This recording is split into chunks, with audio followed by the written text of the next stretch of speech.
22শে মে বাংলা নবজাগরণের অগ্রদূত এবং সমাজ সংস্কারক, যার প্রচেষ্টায় সতীদাহ প্রথা রোধ হয়, সেই মহান রাজা রামমোহন রায়ের আজ জন্মদিন।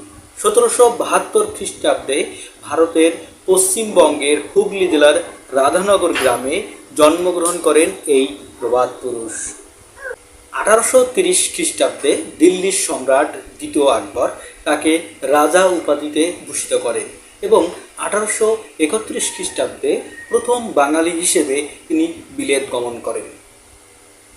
1833 খ্রিস্টাব্দে তিনি গৌড়ীয় ব্যাকরণ নামে বাঙালিদের মধ্যে সর্বপ্রথম একখানা বাংলা ব্যাকরণ রচনা করেন। 1828 খ্রিস্টাব্দে ব্রাহ্ম সমাজ গঠন করেন। এই ব্রাহ্ম সমাজের সদস্য ছিলেন প্রিন্স দ্বারকানাথ ঠাকুর, যিনি রবীন্দ্রনাথ ঠাকুরের ঠাকুরদাদা। ব্রাহ্ম সমাজ তখনকার সমাজে বেশ আলোড়ন সৃষ্টি করেছিল।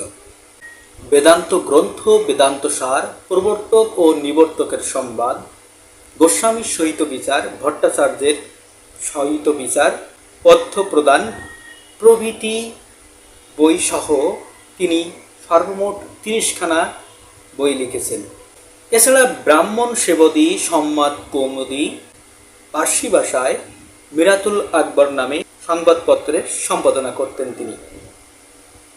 শিবপ্রসাদ রায় নামে একটি ছদ্মনামেও লেখালেখি করতেন। এই মহান সমাজ সংস্কারক সম্পর্কে মহাত্মা গান্ধী বলেছিলেন এশিয়ান পিগমি। তার এই কটূক্তি কতটুকু যৌক্তিক না অযৌক্তিক তা সমাজ এবং সময় বলে দেবে। রাজা রামমোহন রায় সম্পর্কে বিস্তারিত জানতে প্রথম ডেসক্রিপশনটা পড়ে নিন।